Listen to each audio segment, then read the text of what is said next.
Okay, as per the global burden of disease study, they have collected data from 1990 to 2017.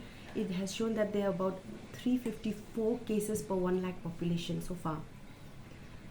Now in India, as per the 2021 study by the Indian Journal of Pediatrics, they have shown that 1 in 68 children are having this problem, and it's more prevalent in boys.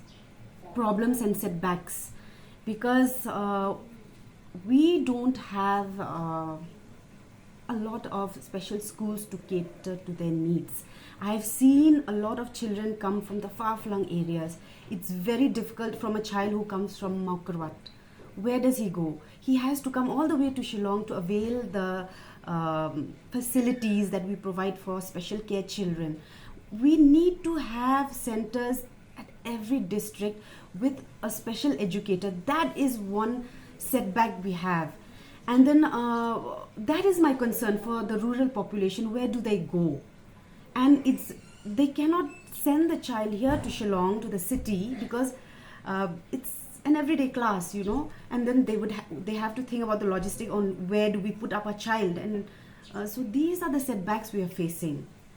Their communication skills will be a little bit different from their peers. Their method of playing their games also, it's a little bit different from their peers. So these are very eye-catching, So, but we do have a lot of parents who really have the eye to pick up on this. Now, if parents don't pick it up, it's the school teachers who are the other contacts who really will catch this, in their form of play, in their form of communication, in their form of interaction with other peers in the school or in the group. So that is how we identify. What is treatment? How far? So treatment is in two ways. First, we have medications, which is not exactly our first line. Our first line is always a psychosocial therapies we give them. And if the child is a little bit more serious, then we start medications. Yes, so actually all over the world we celebrate April as a month for creating awareness for autism. And 2nd of April has been designated by the United Nations as the World Autism Day. But worldwide we celebrate the whole month. We have a range of activities where a very common activity we do is we have this walk for autism, where we create awareness, understanding among the public, the community about this disorder, what it is, and how we should go about in dealing and understanding people who have this problem. So in SAN-KER, what we are doing is today we have this activity where we've included children with autism. They have come here to display their talents and their creativity through color, because one of the themes for this year is color.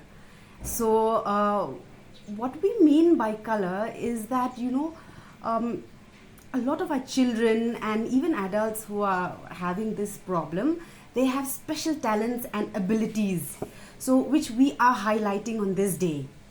So we have, they are expressing their talents through their drawings, their colorings, and so all the emotions are expressed on paper through colors. And tomorrow is the 2nd, which is the main day. We have organized a walk from Khandailat, and we will conclude the walk till Mission, and there we will have a program raising awareness and understanding about this problem. It really starts in childhood, early childhood. So we usually identify it at a younger age, and usually parents will be the first contact points who will identify certain behaviors and certain disrupted social interactions. So parents are always the first contact points who identify it, and then school teachers. So it's basically characterized by difficulty in social interaction. There are certain stereotypical behaviors that these children display, and they have difficulty, and sometimes the ability to communicate is a little bit different from us. Yes, worldwide, see, since it's a neurodevelopmental disorder, so worldwide the cases are increasing, no doubt. But a lot of policymakers, the UN is very active in promoting awareness and understanding, and also it's come with a lot of therapies and modern treatment modalities which are very inclusive of neurodiverse people. This is what we call them, because we don't want to stigmatize or discriminate people with autism, so we call them neurodiverse individuals. So things are coming up in the forefront in terms of medicines, therapies, awareness programs, schemes, and even our government is doing a lot for neurodiverse people.